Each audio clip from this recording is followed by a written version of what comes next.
The Tiara Club at Silver Towers, Princess Charlotte and the Enchanted Rose. Good day, dear Tiara Club Princess. Princess Charlotte sends you greetings. Oh, it's no good. I don't think I'll ever be able to talk like a proper princess.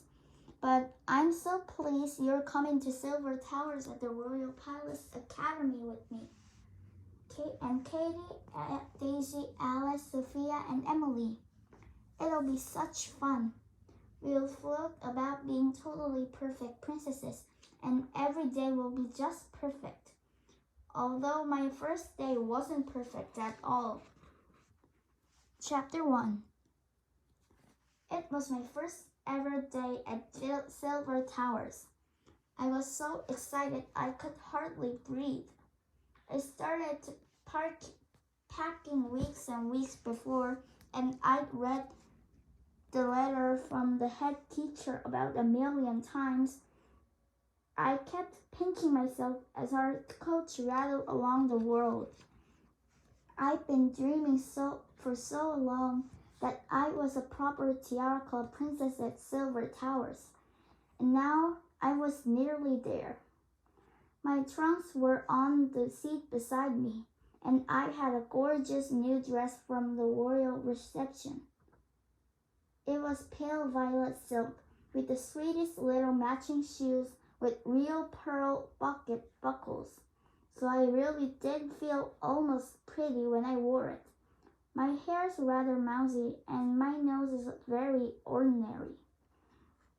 And I was lonely to see Katie, Daisy, Alice, Sophia, and Emily. I missed them so much over the holidays. Of course, we'd send loads of letters by royal messengers. But now we were going to be together again.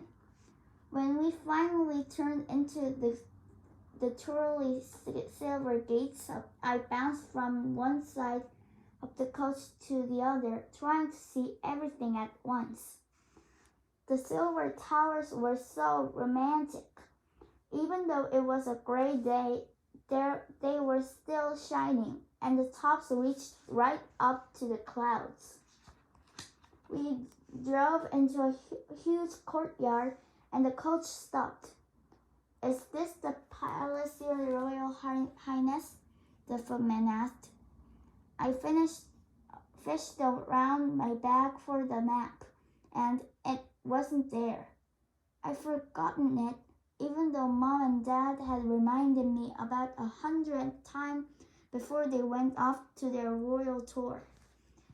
I could see an enormous doorway, though. That had to be the grand entrance, so I said, "Yes, this is it. Thank you."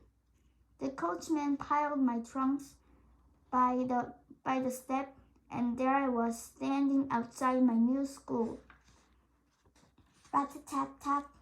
I grabbed the knocker and banged onto the door with a flourish, and there wasn't any answer. Then I suddenly noticed how quiet it was.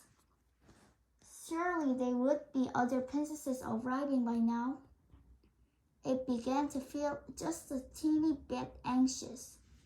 Could I be in the wrong place after all? I didn't quite see how I could be, because all of the signs saying Silver Towers main entrance had pointed to the courtyard where I was standing. I decided to go and check just to be sure. I could see another archway in the wall beyond the front door, so I ran to look. It was beginning to rain, but I didn't take any notice. Oops, I felt so stupid. There was another sign pointing through the arch, and in the distance I could see rows of coaches. They were standing outside a huge silver doorway. That was so amazing, I realized I must have got out at the back door. Even though there was nobody to see, I went bright red. If only I remember the map. I creeped a little further down the arch. and something caught my eye. A rose. A real rose. It was lying in a muddy puddle, so I picked it up. And then I saw another and another. And by the time I picked them all up, I had a whole bunch. I was just wondering why they'd been thrown away when I heard the rumble of wheels behind me, and my heart jumped. Could it be my friends? It sounded like a big coach, and Sophia's coach was massive. I swung round to have a look, and I stared. The grandest coach I'd ever seen in my entire life was bowling toward me. It was so covered in glittery jewels, I had to run my eyes.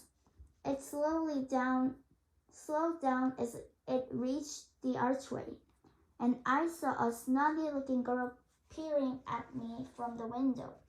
A voice said, "Look, Gorilla, there's a horrible, dirty girl outside." I had a quick glimpse of another sneering face, and it was weird. It was exactly the same. And then they were through the arch and out of the other side. I glared after them. They were so rude. I looked down at my lovely traveling dress. It was dripping wet and covered in muddy splatters. I nearly burst into tears. I thought being at Silver Towers was going to be fabulous and lovely, and it wasn't. It was absolutely horrible.